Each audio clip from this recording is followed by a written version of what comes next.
एक और अहम खबर आपको बता दें, पश्चिम बंगाल में एसआईआर पर घमासान अब तेज होता हुआ नजर आ रहा है। मुख्यमंत्री ममता बनर्जी पर बीजेपी ने किया है पलटवार। ममता बनर्जी को सत्ता जाने का डर है, बीजेपी ने कहा है। साथ ही बीजेपी की तरफ से कहा गया कि ममता बनर्जी सीईसी पर निजी हमला कर रही हैं, उनका दर्द सिर्फ बांग्लादेशियों के लिए है। बीजेपी का यह कहना है ममता बनर्जी को सत्ता जाने का जो डर है वो सता रहा है, ऐसे में उनका दर्द सिर्फ बांग्लादेशियों के लिए है, बीजेपी का कहना है।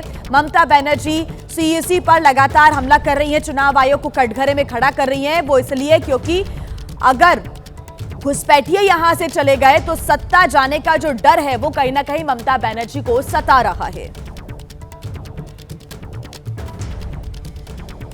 बिहार के बाद बीजेपी का अगला मिशन अब है पश्चिम बंगाल। जी हां, उधर ममता बनर्जी ने चुनाव आयुक्त को चिट्ठी लिख दी है और एसआईआर पर एक बार फिर से कई बड़े सवाल खड़े कर दिए हैं। चिट्ठी में ममता बनर्जी ने एसआईआर से पैदा हुए हालात को चिंताजनक बताया, साथ ही इस प्रक्रिया को अव्यवस्थित करार देते हुए इसे खतरनाक बताया।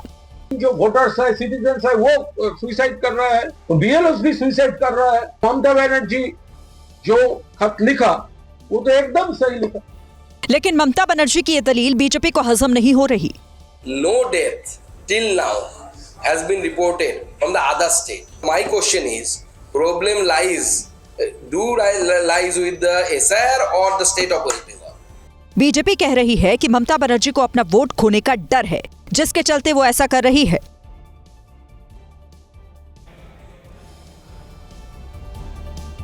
तो देखिए, बिहार के बाद अब अगला बड़ा चुनाव पश्चिम बंगाल में होना है और अपनी खास स्ट्रैटेजी के तहत बीजेपी वहां पर एसआईआर को एक बड़ा मुद्दा भी बना रही है। नीतीश कुमार के शपथ ग्रहण के दौरान गिरिराज सिंह ने बंगाल में एसआईआर का बिगुल फूंका और कहा कि उनकी पार्टी कभी भी बंगाल को बांग्लादेश नहीं बनने देगी। एसआईआर का विरोध कर रही ममता बनर्जी को गिरिराज सिंह ने एक बार फिर अवैध बांग्लादेशियों का हमदर्द बताया। दीदी जिस ढंग से एसआईआर में बांग्लादेशियों को बचाने का काम कर रही है, भारतीय जनता पार्टी बंगाल को बांग्लादेश नहीं बनने।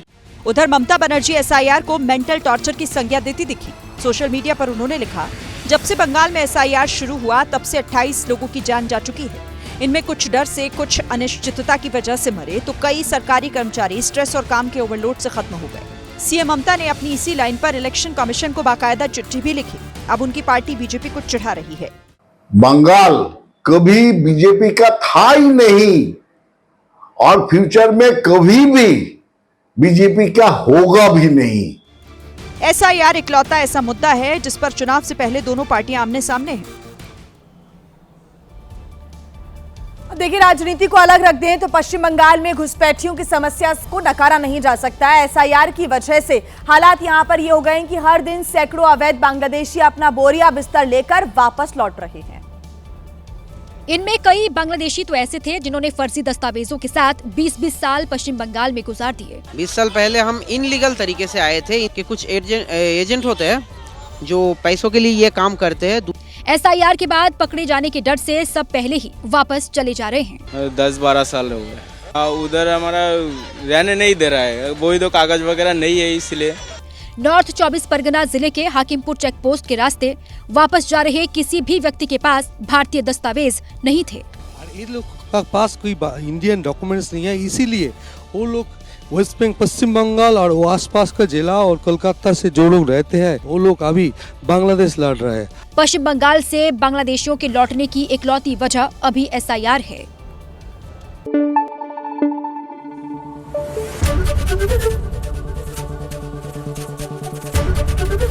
एबीपी न्यूज आपको रखे आगे।